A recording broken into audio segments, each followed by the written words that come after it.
Thank you very much, Bill. Appreciate it. Today we have with us as our guest speaker State Senator Vincent Shaheen. He represents the people in Chesterfield, Kershaw, and Lancaster counties.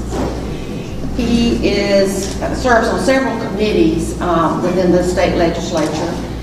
Two of those that I think are real important are the Education Committee and the Judiciary Committee. You'll be happy to know that he is a graduate of Clemson University and also the University of South Carolina, so you know. And also one of the really important things that Senator Shaheen is also a Rotarian in the Rotary Club of Camden. Please give a warm welcome to Senator Vincent Shaheen.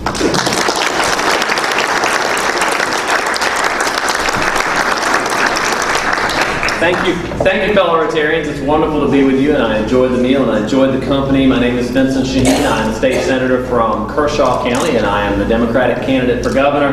And I am very proud to be an elected official for you and to be running for office in a state that I believe is the greatest state in America.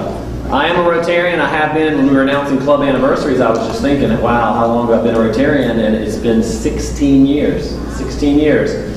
But I want you to know that I bring to my service, and I'm on a mission to bring to the governor's office and to the government of South Carolina the ideals that you espouse, the ideals that are right there. Is it the truth? Will it be beneficial to all concerned? And I challenge you to think about our government and whether or not they have fulfilled those ideals over the last 4, 8, 10, however many years you want to go back. And I think you will share my frustrations and my beliefs that we can do so much better. I want to do what we're supposed to do when we talk Rotary, and that is lighten it up a little bit. So let me just tell a little story, a little joke that I think describes what's going on in South Carolina, because if you can't laugh about it, we all just pack up and leave. But we can laugh, and we can change things in this state. There was once a doctor and an engineer and a South Carolina politician, and they were all hanging out under a tree. And they were comparing their professions, and they were trying to decide which one had the oldest profession. Now Alex over here, who travels with me, he's never heard me tell his joke. He's really worried right now. I'm going to say something I shouldn't say. You know, when you're running for governor, you're not supposed to go off script, but this is the story. It describes South Carolina. So they're comparing professions, which one is the oldest. And the doctor says, medical care, physician practice, that's the oldest, because if you look in the Bible, and you look back in Genesis, you'll see that God created Eve from a rib of Adam. Clearly, he had to understand the practice of medicine, the body, anatomy. So, of the three of us, doctor is the oldest profession. The engineer said, no. Got to look back before that. If you look back in your Bible before that, you'll see that before God created Adam and Eve, he created the mountains, he created the seas, the oceans, the valleys. God understood the principles of engineering. Engineering is the oldest profession in the world. And the South Carolina politician, he just shook his head. He said, no, he said, before Adam and Eve, look in the Bible, before God created the oceans and the valleys, before all that, in the beginning, there was only chaos. And so being a South Carolina politician is the oldest profession in the world.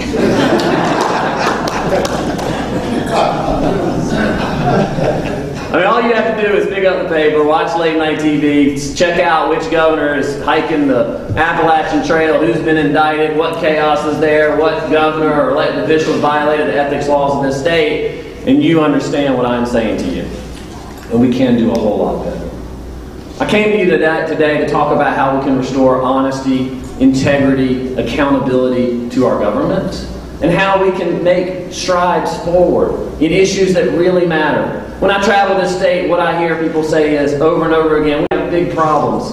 We've got great challenges. We are the greatest people in America. Why can't we solve them? Why can't we move forward? Why can't we change things? Why do we always get made fun of on late night TV? Why are we the ones who are the butt of the jokes? And the answer is we don't have to be. The answer is we can change that.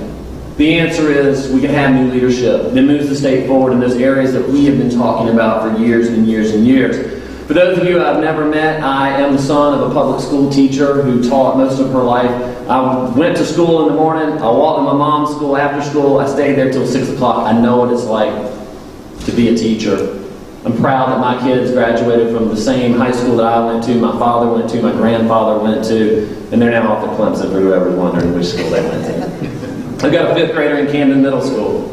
I'll be the first governor who graduated from public schools in South Carolina in over 12 years, and I think I'll be the first governor who attended integrated public schools from start to finish ever in the history of the state, and I think that says a lot about where we've been, where we are, and where we can go. My father ran a small business in downtown Camden, corners of Broad and DeKalb. For those of you who've been through, come on back. We'd love to have you come and spend a little money.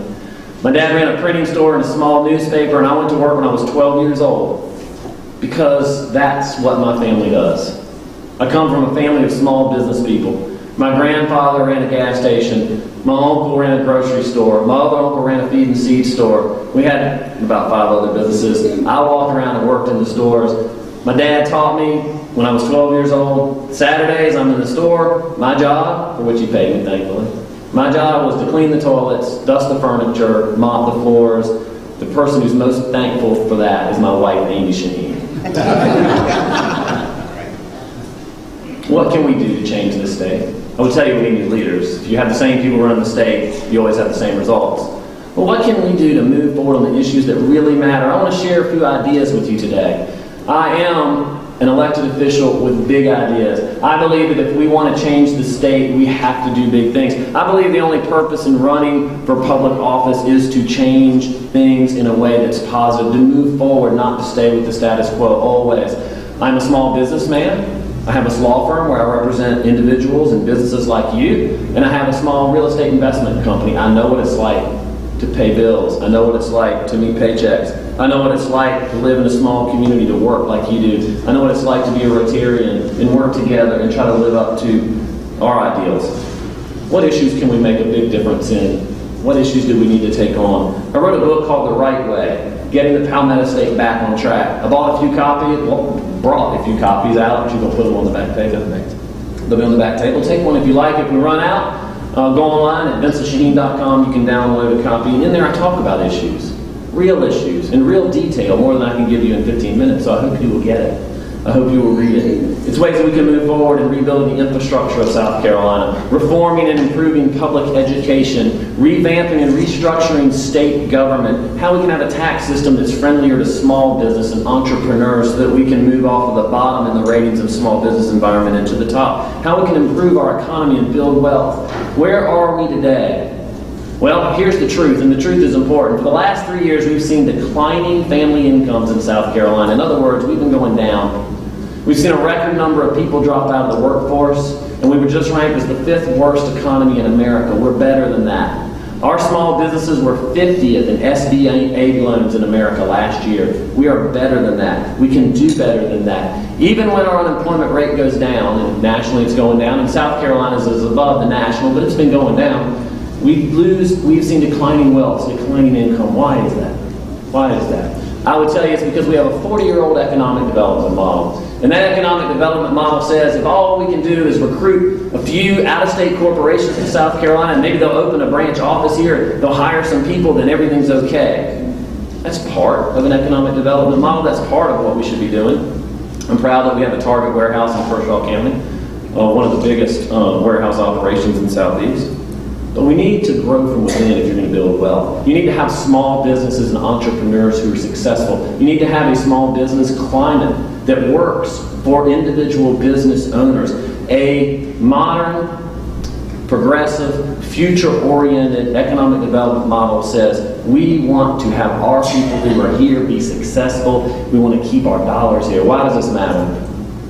If all you do is recruit some big businesses to your state, you get some jobs, and that's good. We need to do that. That's part of what we need to do. But the wealth leaves your state.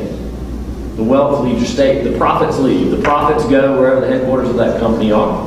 That company may stay there for a while. Sometimes they do, or they may pack up. Of the jobs that have been announced to come to South Carolina over the last 3 years, only about 50% of them actually come. And then those 50% tend to not stay as long as a locally owned business that will stay here because you own it. Those of you in the crowd who own businesses will stay here for a mighty long time. So we want to keep that wealth. We want to keep the profits in South Carolina, and that means we need to be friendly with small business. Two specifics, and I hope you'll read the book for other ideas. We have a very high commercial property tax rate in South Carolina. There was legislation passed about 10 years ago that I opposed. My opponent, the governor's race, supported it, and clearly the majority of the legislators supported it. It shifted school funding on the commercial property, on the businesses. That has resulted in much higher business property tax rates. I'll tell you this quick story. There's a guy that owns about $1 billion worth of apartment complexes. He owns them all over the Southeast. He called me up. He said, Senator Shaheen, I want to come meet with you. I want to support you. He said, I don't like Democrats. I'm a hardcore Republican, but I'm going to help you. I said, great, come on. That's what I like to hear. Met him here in Richland County where he owned an apartment complex. He said, look at my books. He said, here's Georgia, here's North Carolina, here's wherever else it was. I pay twice as much in property taxes in South Carolina as I do in other states. I've tried to talk to leaders. None of them will talk about it. I got your book. I read about your plan to try to reduce commercial property tax rates. I want to work with you. I want to help you. This is killing your economy, your small business economy in the state. I will never build in South Carolina again when I can build in Georgia or North Carolina and pay taxes that are half the rate because the full burden of funding your schools is shared in other ways beyond just commercial business.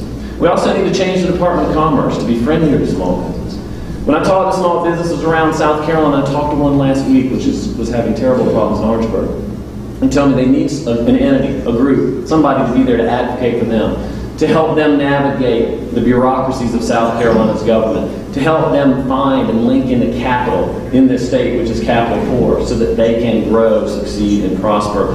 We need our communities to have a resource to go to help build business plans for rural and small town South Carolina so that we can have small business clusters of success, just like we have big business clusters of success.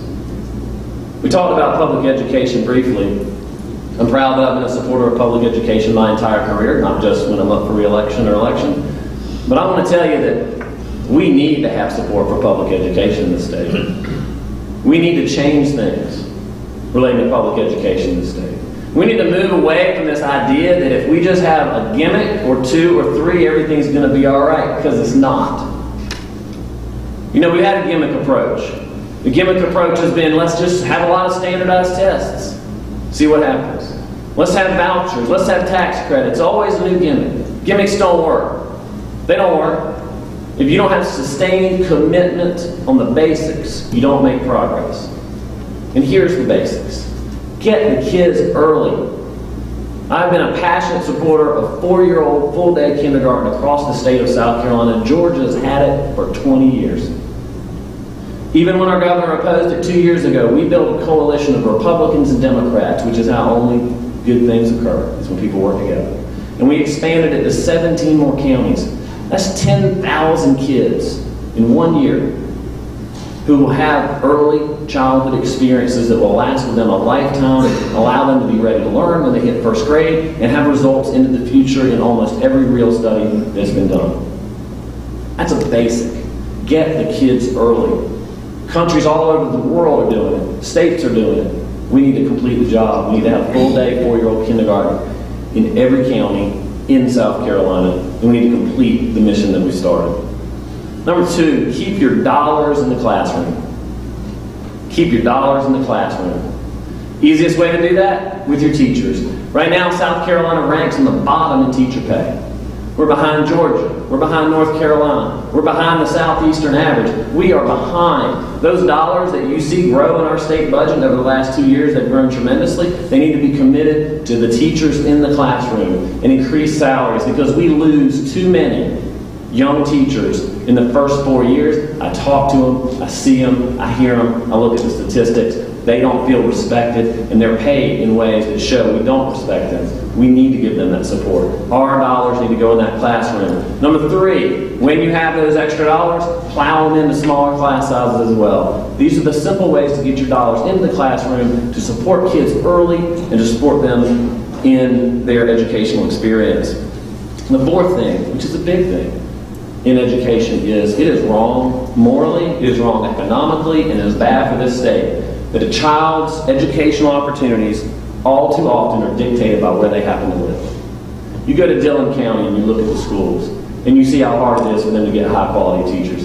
And you come to a Kershaw or other places around the state, and you will see the disparity.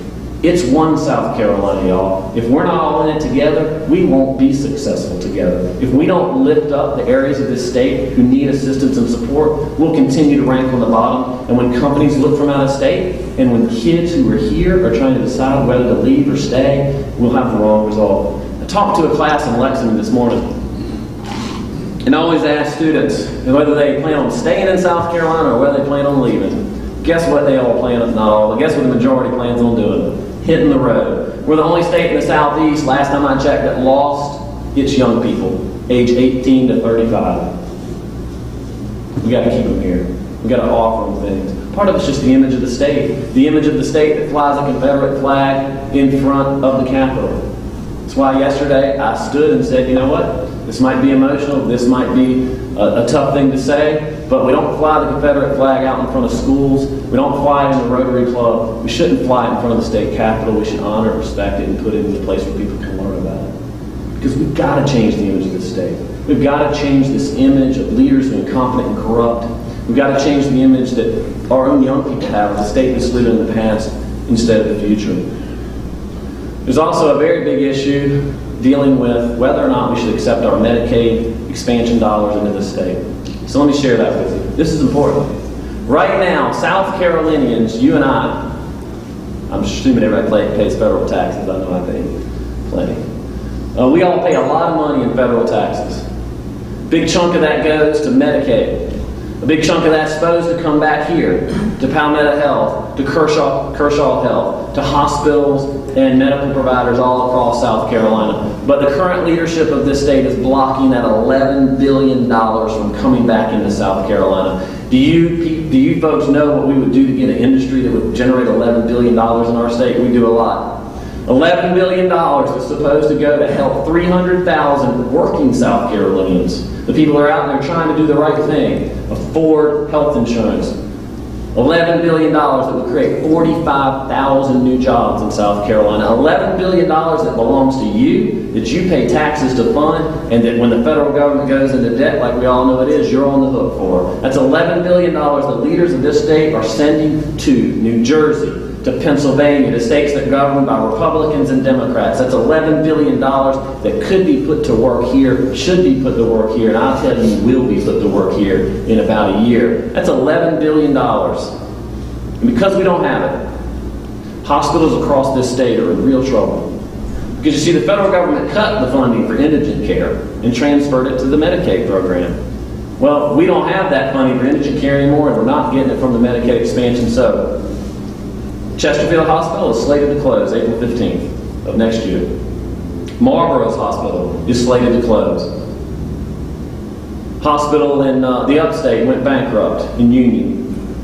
Hospitals in counties like Kershaw Mine are in real trouble. This is personal. This is important. We have to do, regardless of party, regardless of ideology, regardless of partisanship, we need to do what's right for South Carolina. We need to do the things that are right for South Carolina. We're going to run out of time because I'm a Rotarian. I know we all hit the road when the time comes. So why don't I just mention this very briefly, and then I'll encourage all of you to take a copy of the book. One thing I don't like is when politicians just get up and give you sound bites and then you don't have any substance behind it. That's why I wrote this book, so you can take it. I want you to take this book. I want you to read it. If you have trouble falling asleep at night,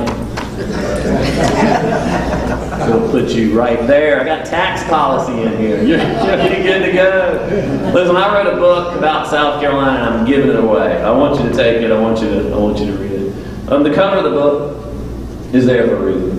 It's because our roads are a symbol of the decay that is set in South Carolina state government. All you have to do is drive around this state, see the congestion, see the dangerous conditions across the roads in the state, and you understand what I'm saying. I released a plan in this book a year and a half ago, and I released a plan about 6 months ago to reform the way that we fund our roads, to reform the way we govern them, to make it so we only have one highway policy setting body instead of two, which we do right now.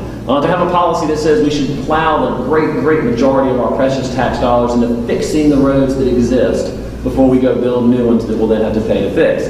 call that fix it first. And to talk about other sources of revenue that we could put into our roads so that we can move off the declining source of only using a gas tax, so that we can fund our roads in a more stable manner that doesn't go down over time. I hope you will get that. I hope that you will think about the opportunity to make tremendous, incredible changes in the state that I know we all love. At the end of the day, 4 years from now, I hope people ask me, what difference did you make?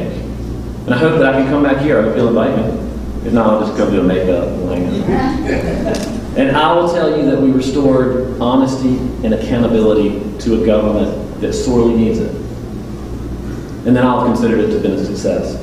Thank you for having me. Thank you for being Rotarians, and thank you for caring about South Carolina.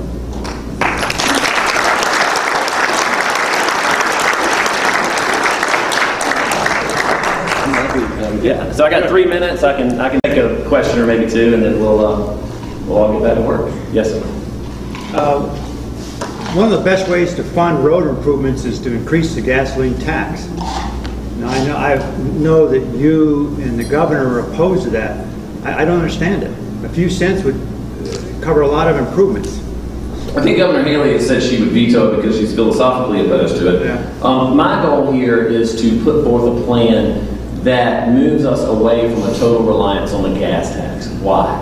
The gas tax is a severely declining source of revenue for South Carolina and the nation. And by the way, the nation's going to have to do this as well, because the trouble we're in with the Highway Trust Fund is because of the declining income of the gas tax. And the gas tax nationally is pretty high. They have to find other revenue sources to utilize it. Why is it a declining source of revenue? 2 reasons. One, we have much better fuel efficiency, and we're going to have even higher fuel efficiency over the next 5 and 10 years because of new standards we've put in place. That means that the gas tax declines as a source of revenue. Number 2, we are having more and more cars that do not rely on gas but rely on electricity. They don't pay a gas tax, and they are going to be an increasing number of the vehicles on the roadways. So we have a gas tax that's going to be the great majority of what the funding is for our highway, but we have to find other revenue sources as well.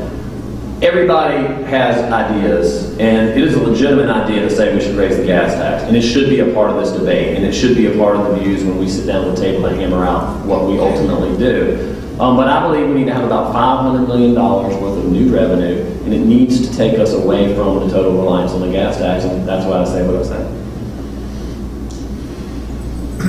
Yes, ma'am. Thanks for coming, Senator. I've never heard you speak, so Thank I was you. real interested because I wasn't sure how I feel. I was delighted to hear about the entrepreneurial ventures and about the taxing, but I understand when I've done the research with schools and with the taxation, when we want to move it from commercial, we did that because we took away the taxing that we're doing to homeowners.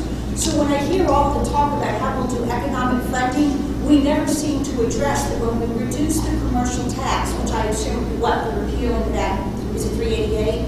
What do we do to increase the taxing or to increase the budget that we keep hearing about for schools? Because remember, it was taking away from homeowners. We have to increase that, which seems like political suicide to me. So how would you address that? Great. And so I spent a great deal of time in the book talking about this idea, and I'm going to try to abbreviate it really quickly because it's very complicated. But the question is, there was a shift from supporting local funding from homeowners and commercial property on to solely commercial property. Everybody understand that? The result of that has been that rates on commercial property go up because when the school board is looking for increased revenue, they only have a very narrow band of property to go to. So the question is, how do you change that without going back and levying a property tax on all these homes, which would be political suicide, and which people frankly don't want? And the answer to that question, and what I talk about in this book, is that we have to move toward a state-funded system of schools in South Carolina. The state constitution does not say Richland County will provide a free public education. The state constitution says South Carolina shall provide a free public education to every child in the state. The result of having a local, this doesn't mean you wouldn't have local school boards, you would, but having a local finance system of public education, although Mr. Shishis might say we don't need local school boards out there. But the result of having a local financed public education system is that you have a property tax system that's way out of whack, and you have areas that cannot support public education because they don't have property, right? They don't have to go to Dillon County and see how much property is there. And thirdly, you have this terrible situation where you have commercial property that is being taxed at a high rate. If you switch to a state-funded system, there's a variety of revenue sources that I talk about in my book. You can have a very low statewide millage. You could look at other revenue sources that we have. We talked about the cigarette tax a few years ago to help support it. You combine all that together and it helps you meet that goal that you need to provide a high-quality education in South Carolina. That's a very short version. It's much more detailed in here. I hope you will check it out. I've kept you a minute longer than I'm supposed to. I want to thank you for having me. I want to thank you for caring about South Carolina, and I hope you'll stay in touch with us. I would love to have your support. Thank you.